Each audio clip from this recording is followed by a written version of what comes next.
So we're going to finish out Genesis chapter 1. You know, we really talked about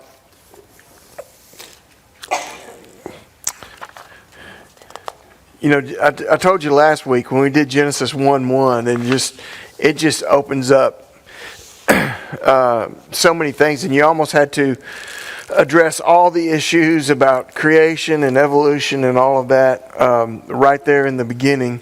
So we kind of really addressed all of that back then. But I did what? I did the first 10 verses last week of Genesis chapter 1. And it got us through the first 3 days, I believe. Or actually, it didn't get us through the first 3 days. It got us through the first 2 days. And so we'll pick it up in chapter 11. So basically what we had last week is we have the earth created, and we have, we're going to call the firmament, what he calls the firmament. There has been a division. There's a water canopy on the top. There's waters on the bottom, and we understand that when it was first created, it was just all watery. So he created that. He created light and dark before the sun and moon, but there was light and dark. He had to have a way to. He didn't have to. He wanted a way to divide the night from the day, and so then he drew the two waters, and then he gathered all the waters in one place, and all the dry land appeared. And so that's I think kind of where we left it right there. Yeah, because verse 10, he called the dry land earth, and the gathering together of the waters he called seas, and God saw that it was good.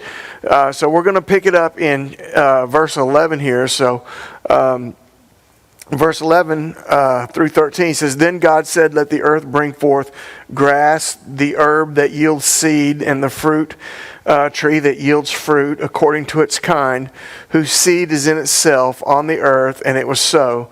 And the earth brought forth grass, the herb that yields seed according to its kind, and the tree that yields fruit, whose seed is in itself according to its kind. And God saw that it was good, and so the evening and the morning were the third day. So after he had dry land appear, so then God creates all the plants, and he basically categorizes them in three different ways: the herbs, the plants, and the grasses. And you know, we kind of want to pigeonhole each one of these little groups, but the bottom line is that this covers all of plant life. And so you have the grasses and the herbs. You could one thing I read says you can think of those as like the shrubs and the things like that. And then you had the big trees and the fruit trees. And he talks about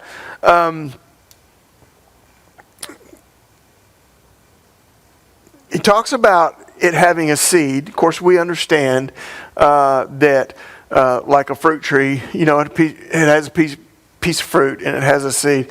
By the way, what's the difference between a nut and a seed? I don't know. I don't either know, really. I was asked that one time. I was doing a ESL thing in an Asian country and in Vietnam, and a lot of stuff. They eat lots of seeds and stuff like that. And then we have nut, and they asked me, "What's the difference between a nut and a seed?" And I was like, "I don't know." Pardon?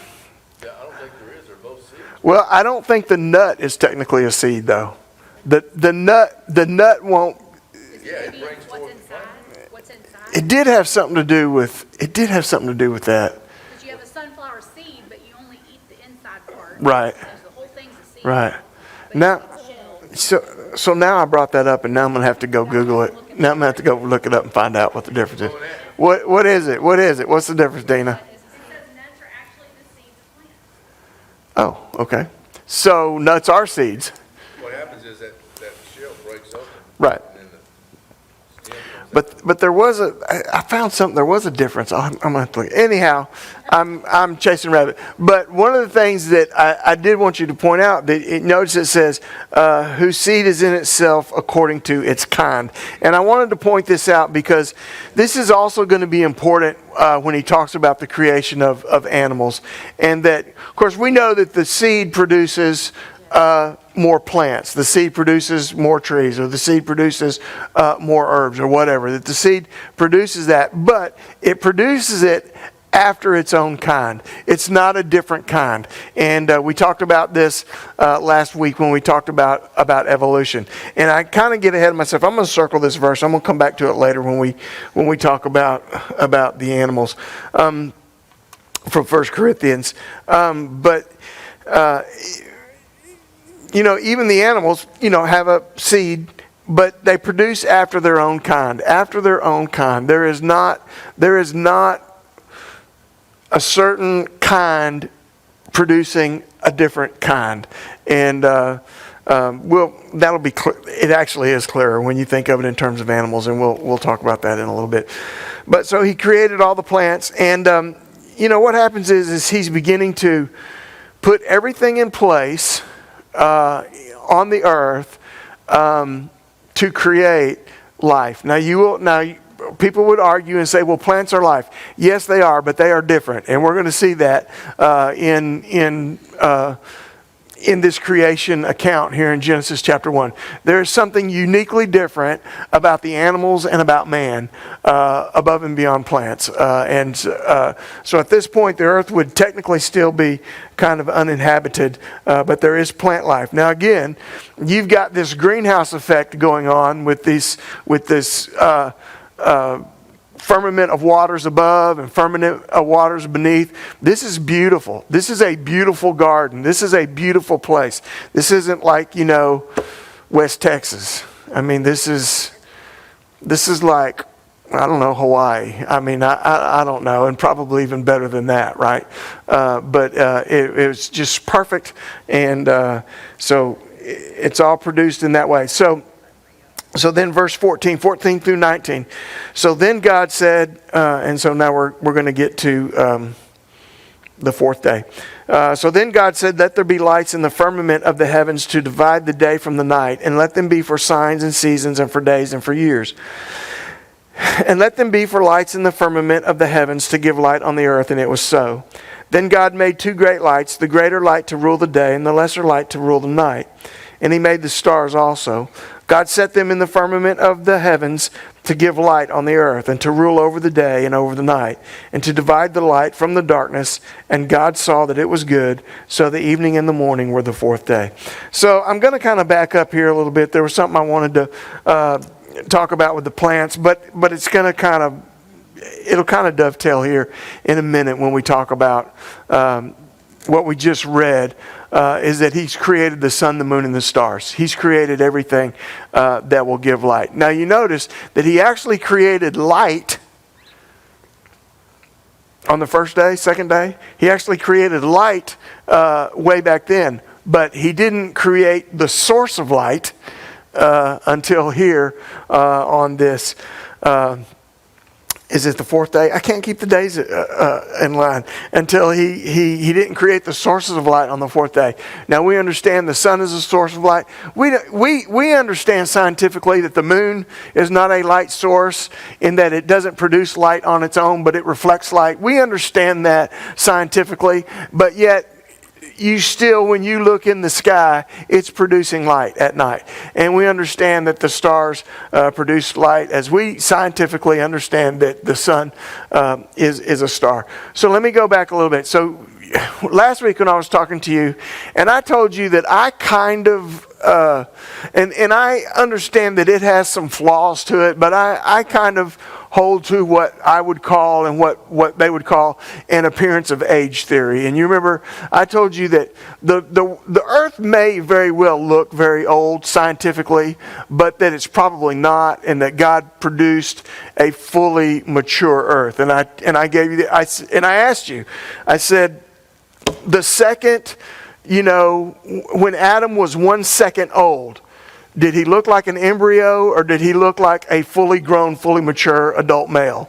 And you said, well, he looked like a fully grown, fully mature adult male, which I agree with. And so what I was saying is that the earth may very well look real old scientifically, but I don't believe it is real old.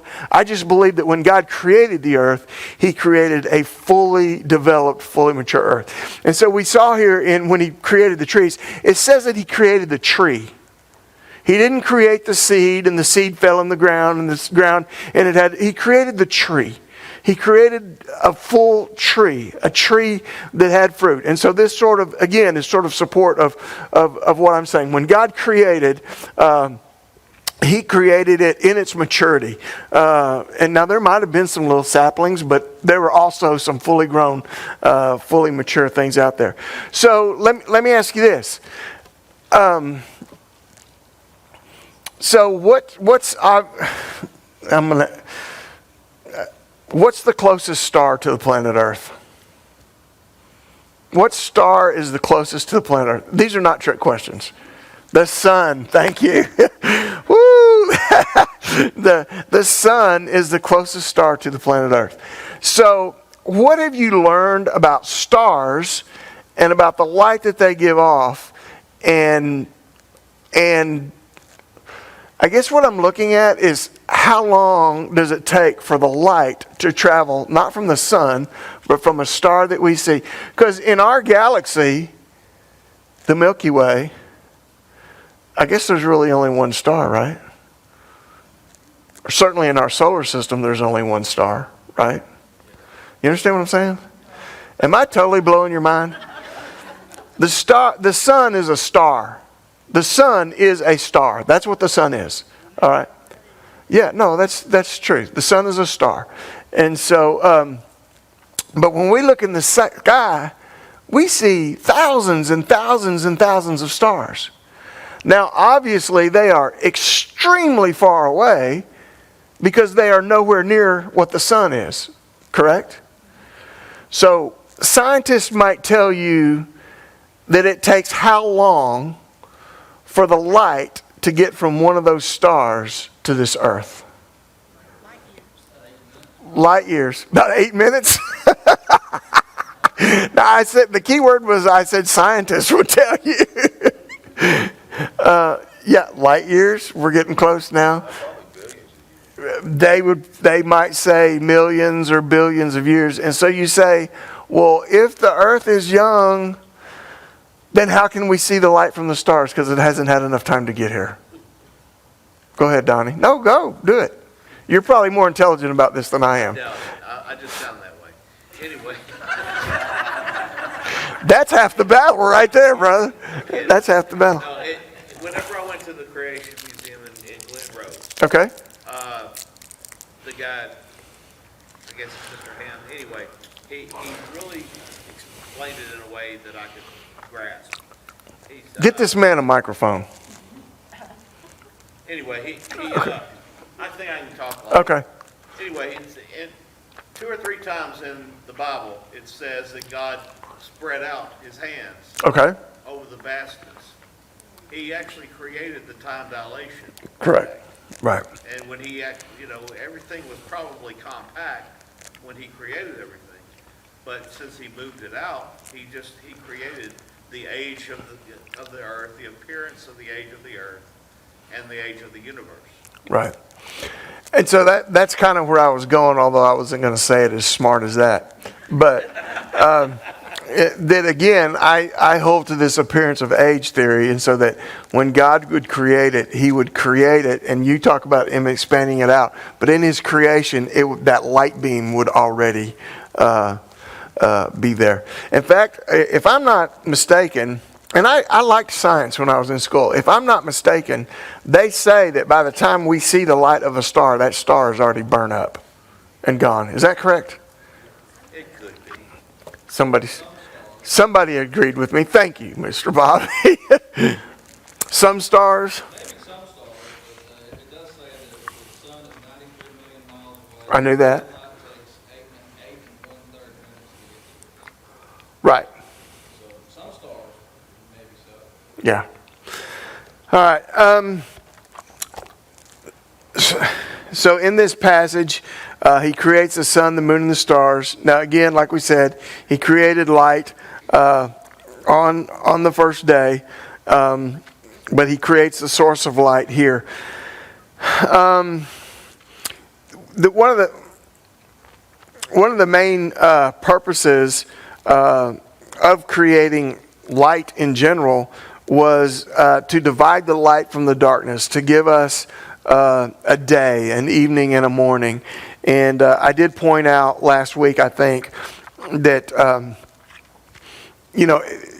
when he talks about first day, second day, third day, or whatever, that word for day is a word, and sometimes we want to say, because like in our vernacular, we might say there's coming a day, and it might mean there's coming a time, but in their vernacular, the word yom that they use for day, you did not use it in that way. Everywhere in the Bible that this word yom is used, it means a 24-hour period. It means one day. And so even here, I think more specifically, he always says in the evening and the morning, day one. The evening and the morning, day two. The evening and the morning, day three. I do think it's interesting, though, that we think of day as morning and evening. And he talked about it being evening and morning. I don't know the significance of that at all. That's the way the Israelites do it. Is that the way they do it? Over there, Yeah. it starts in the evening. There. Yeah. So I know biblically, I know that it started at sundown, but I didn't know if it had any other kind of significance. So let them be for lights in the firmament of the heavens to give light on the earth. God made two great lights, the greater to rule the day, the lesser to rule the night. He made the stars also. He set them in the firmament of heavens to give light, to rule over the day and over the night. So again, one of their main purposes is to divide the light from darkness. And so the evening and the morning was the third day. So there was something else that I was looking at here. Oh, verse 14, I had gone past it. So he said, let there be lights in the firmament of the heavens to divide the day from the night. And let them be for signs and seasons and for days and for years. So the sun, the moon, the stars. Of course, we understand seasons, that they control the seasons. We understand that they control the days and they control the years. But I also want you to note that they are for signs. He also put them in the heavens for signs. Now, I understand that like astrology has become a very how am I trying to say this? I understand that now culturally astrology is a very spiritually corrupt sort of belief system, if that's the right word I'm looking for. But I want you to know something. God made those constellations. God created them. So you can look at like Job 9:9, Job 38:31, Amos 5:8. Those make reference to the Orion and the Pleiades.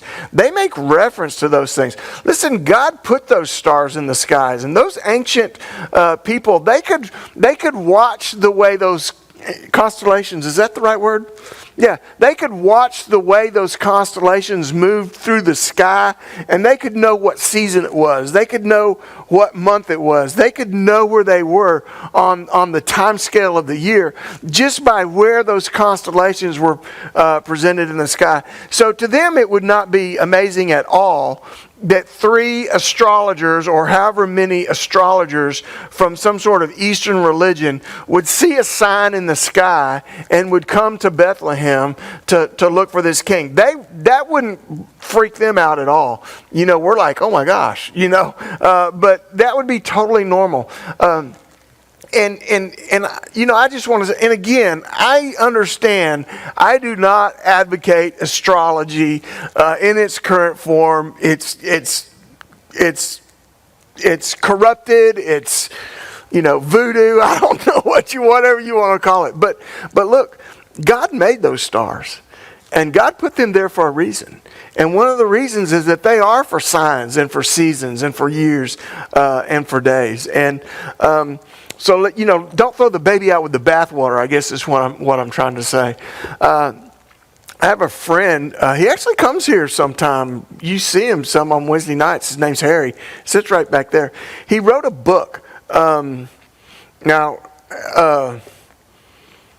You can try to read it, and if you're real smart, you might understand it. But he wrote a book sort of about this. What's it called? What's the name of his book? Yeah, I've tried. It's something. It's the Hebrew word. It's the Hebrew word, and then it's called The Birth of a Nation. Is it Mazar? I can't remember. But and he talks about it. He did some real in-depth study about all of this and about how really in the beginning they used these signs, and even the nation of Israel did, and the Hebrew people did. That they use these signs. I mean, there's 12 signs, there's 12 tribes, and so this is going to really like creep you out. Not creep you out, but it's kind of cool. I wish he was here. I should ask him to come talk on this sometime. But like, you know, like all of the, so like if you look at the zodiac, it's like one big giant circle, and it's for, you know, months. We have it for years, but it also goes out for like ages, and you do these different, you go through these different periods. And so like all of these zodiacs are different ones, and there's the one, there's a lady with a baby. Which one is she? Come on. I think it's Capricorn. Okay, so there's one of them that's a lady with a baby. Well, guess what sign, year, age Jesus was born under? The lady with a baby. We're like in this weird time right now. We're between signs. But guess what the next sign is? It's the one that's pouring out the bowl of water. It's the one that's pouring out the bowl of water. Pouring out the bowls of wrath.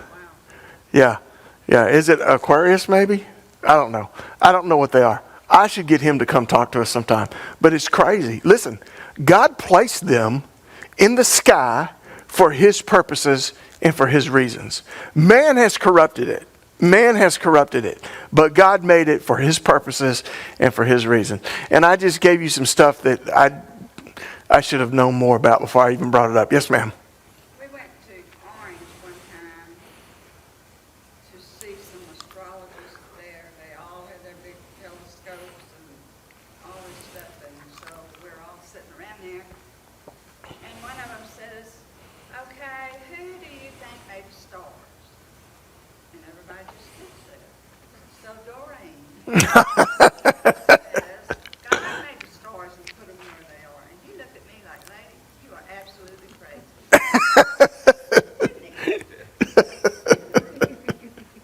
Well, he never did tell me where else. Right. Well, who else made them? But anyhow, so God placed those in the sky. Where am I at? Around verse 19.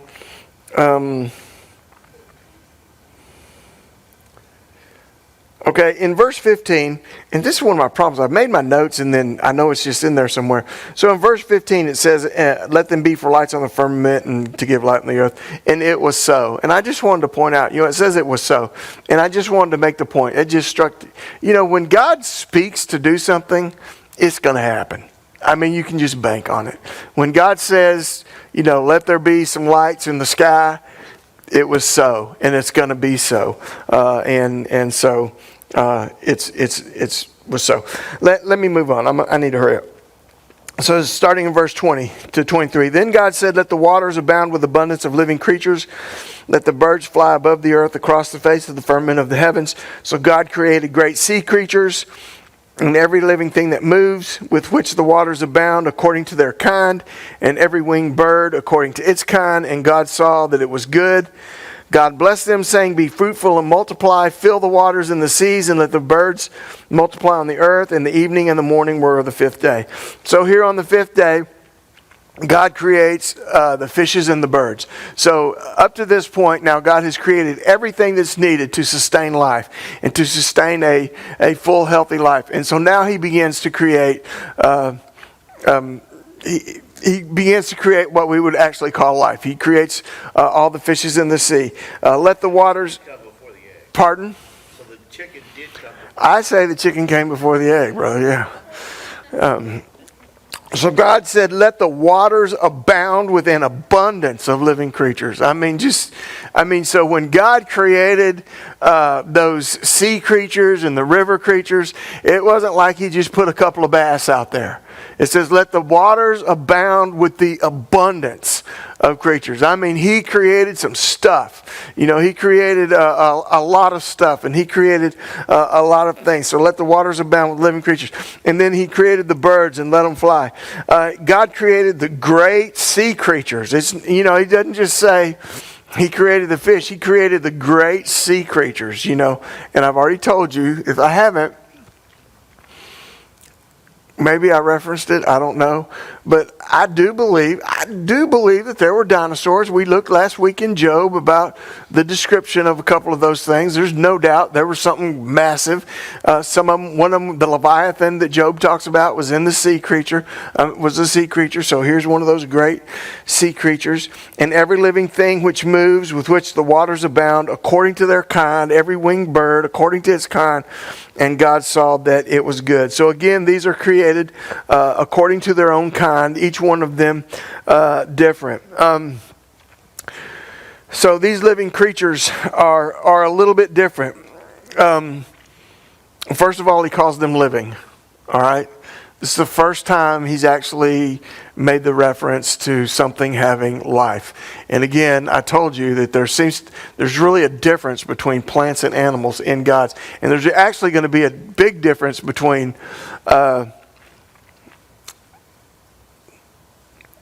what do I call them? Do I call them mammals maybe? I don't know. Between those animals, humans, and the rest of creation. Because there is a breath in them, there is a life in them, there is a soul in them. Plants don't have a soul like animals and man do. We in some ways have a similar soul. In verse 22, so God blessed the birds and the fish, and he said, be fruitful and multiply, fill the waters in the seas, and let the birds multiply on earth. So he's going to give this same instruction to mankind. To be fruitful and multiply and fill the earth. And so there's a real progression here, but he's talking about them being fruitful, multiplying, to fill the seas, to fill the skies. 24 and 25. So now we're still on the fifth day. So then God said, let the earth bring forth the living creature according to its kind, and cattle and creeping thing and beast of the earth, each according to its kind. And it was so. And God made the beast of the earth according to its kind, cattle according to its kind, and everything that creeps on the earth according to its kind. And God saw that it was good. So here we have God now making the land creatures. He just made the sea creatures, the water creatures, the sky creatures, and now he is creating the land creatures. I told you that there was a difference. I actually just got through saying that there was a difference between the animals and mankind and the rest of them. So there is a unique word in chapter 25. It says that God made the beast of the earth according to its kind and cattle according to its kind. So these he made. And I pointed out last week that the word for create is to create something out of nothing. The word for make is to make something with something that's already there. Now we understand, God used the dust of the earth to make creatures, and they're going to return to that. Now you say, well, what's the difference between man and animals? Because mankind, he says he's made, and then he also says, and I'll point this out in a minute, then he also says he created. So we are unique, completely unique above all else. We were made, God made man from the dust of the earth. He made woman from man, but he also created us, made us something out of nothing, created us in his image, created us in his likeness, something very unique from animals. So I don't want you to think I'm equating us with animals, because I'm not. But again, in these passages, he uses cattle, beasts of the earth, creeping things, and he's just covering it all, just to encompass all of the animals. And so listen. Also, chapter 2 is kind of a, and I know I haven't got to chapter 2 yet, but we're fixing to talk about the creation of man. You'll have a lot of questions about the creation of man, and but chapter 2 sort of expands on the creation of man. So, it's like he's just going through the full 7 days here, and then in chapter 2, he's going to say, okay, let's talk a little bit more specifically about the creation of man. So we'll look at that next week. But in verse 26, so God said, let us make man in our image according to our likeness. Let them have dominion over the fish of the sea, over the birds of the air, over the cattle, over all the earth, and every creeping thing that creeps on the earth. So God created man in his own image, and in the image of God he created him, male and female. So again, verses 26 and 27, you have two different ideas. The idea that he made man, he said, let's make man in our own image. And then in verse 27 it says, so that God created man in his own image. So you might say, well, Brother Keith, I think you're kind of picking, being nitpicky there. I really don't. I really think that there is something very unique obviously there is something very unique about the human that's created, more unique than the animals. So when God says, let's create man in our image, he talks about our image. I think he's talking about himself, but he's talking about himself in a plural. So in other words, he's not saying our image, and including like all the angels and all that sort of thing. He's specifically talking individually. Verse 27, so God created man in his own image, and in the image of God he created him. So he's talking about himself personally, but he's also talking about himself plurally, because he says in our image. So, and again, so this is where we first begin to see a triune God. Actually, we saw it in verse 2 of Genesis 1, where it said the Spirit of God hovered over the deep, or the Spirit of God moved upon the face of the deep. So we saw God created and the Spirit of God moving, and so we already have begun to see that God is a triune God right here in Genesis chapter 1. I'm trying to figure out like how much time I really have and what I really want to do. He was to give man dominion over the...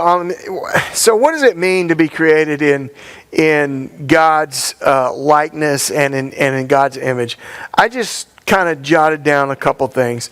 Things that separate us from animals. We have a moral consciousness. Listen, animals act instinctively. They have an instinct.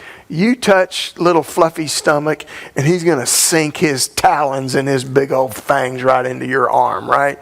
I mean, animals act instinctively. Humans have the ability to have a moral consciousness. They can think abstractly. They have emotions. They understand beauty, and they have I don't think that the mongoose that lives on Kauai, I don't think he understands how beautiful of a place he lives in.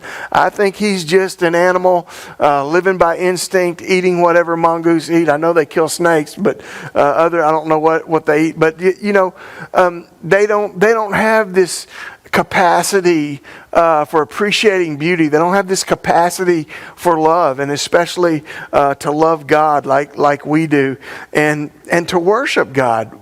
We have a capacity. We are unique. We are different. So then also, we have a body. Does that mean, God is spirit. The scriptures declare that God is spirit.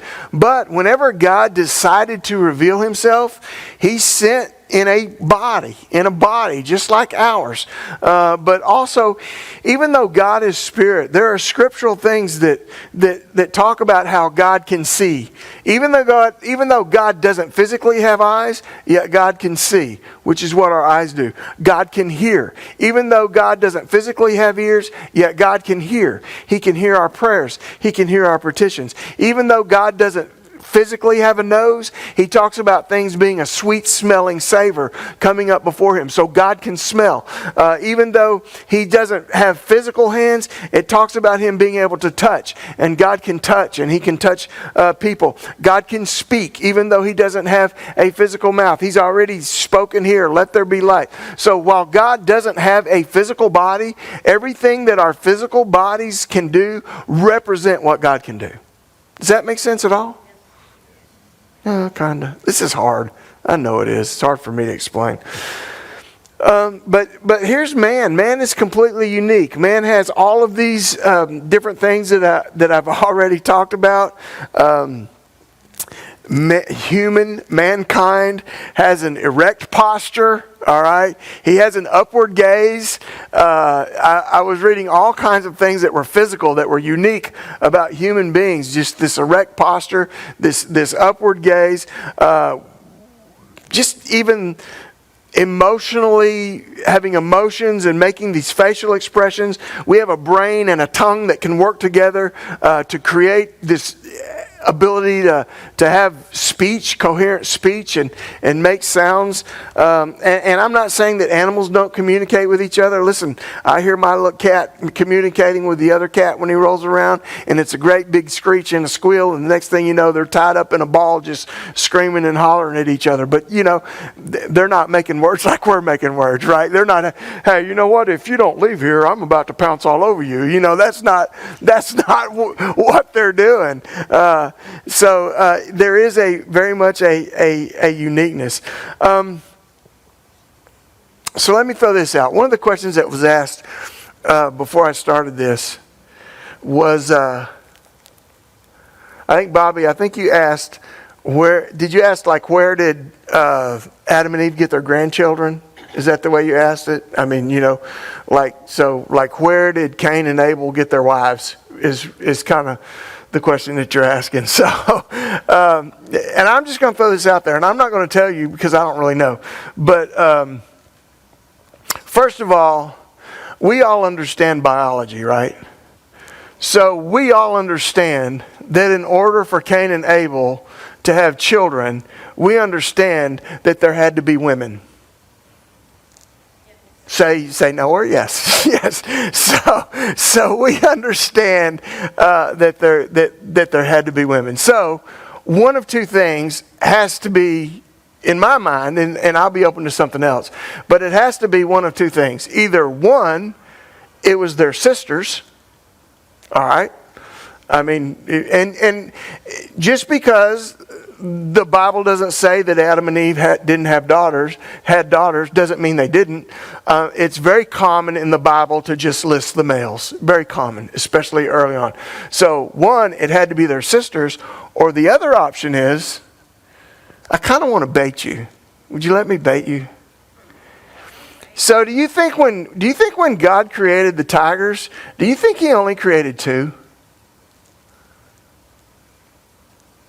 Asking for a friend. You know? Do you think he only created two of each animal? Or do you think he might have created, do you think when he created the lions, maybe he created a whole pride? Maybe he created, I don't know. So here's the other possibility, is that when God created man, it's possible. I'm not saying I even believe this, but I know there had to be women. All right? I do know that. Biologically, there had to be women.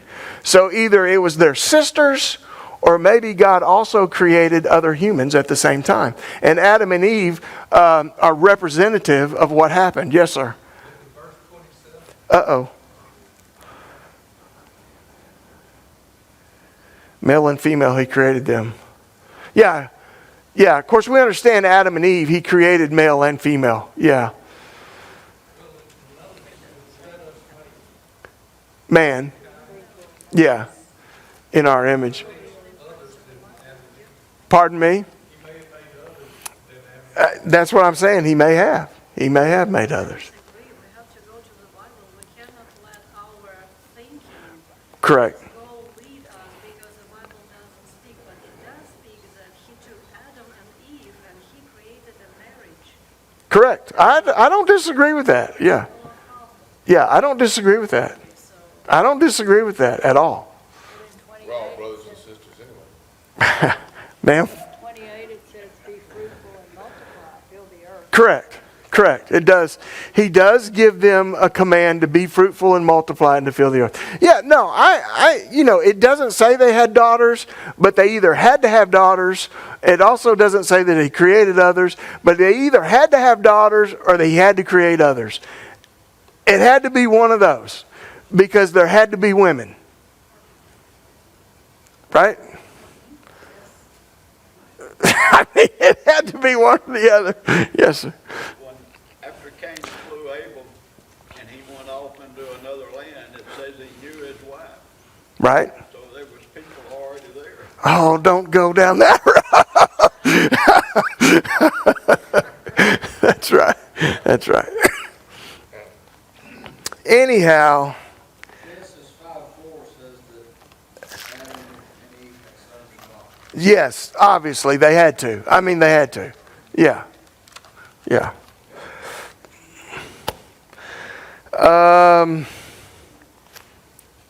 Let's see what I want to do here. Let me just close it out right quick. 28 through 30. And we'll come back and look at this. So then God blessed them, and God said to them, be fruitful, multiply, fill the earth, subdue it. You're going to have dominion. So man was given dominion over all of the earth in verse 28. And God said, see, I've given you all the herb that yields seed, which is on the face of all the earth. And every tree whose fruit yields seed, it shall be to you for food. Also to every beast of the earth, to every bird of the air, and to everything that creeps on the earth, which there is life, I have given every green herb for food. And it was so. So in the beginning, there was no meat eating, not even among the animals. They didn't eat each other. They ate the green herbs. It says, because it says even to the beasts of the earth. And you can read Isaiah 11:6-9 is really a talk about what I believe to be the millennial kingdom, which is going to be a restoration of sort of what it was like. And it's going to talk about, the lion laying down with the lamb and that sort of thing. And so there was no death. And this is one of the problems that I would have with an evolutionary theory, that it requires that animals were killing each other and eating each other, and there was death and dying, for millennia, while all this creation was happening. When the fact is that if we go by the Bible, there was no death, there was no animals eating animals, they were eating herbs. Now, in all fairness, to those of us who like to eat a good cattle or a good pig, in all fairness, after the flood, and we'll see this in Genesis chapter 9, and I think specifically in verse 3, at that point, God does tell Noah that he can begin to eat meat. So God does give permission to eat meat. So don't ever let anybody tell you that biblically you're not allowed to eat meat, because you are. Even on Friday. Except on Friday. No, I'm teasing. Verse 31, then God saw everything that he had made, and indeed it was very good. So the evening and the morning were the sixth day, and thus the heavens and the earth, and all the host of them were finished. So when God finished creating everything on the sixth day, he looked at everything, and he said that it was very, very, very good. All right. I skipped a little bit, but that's okay.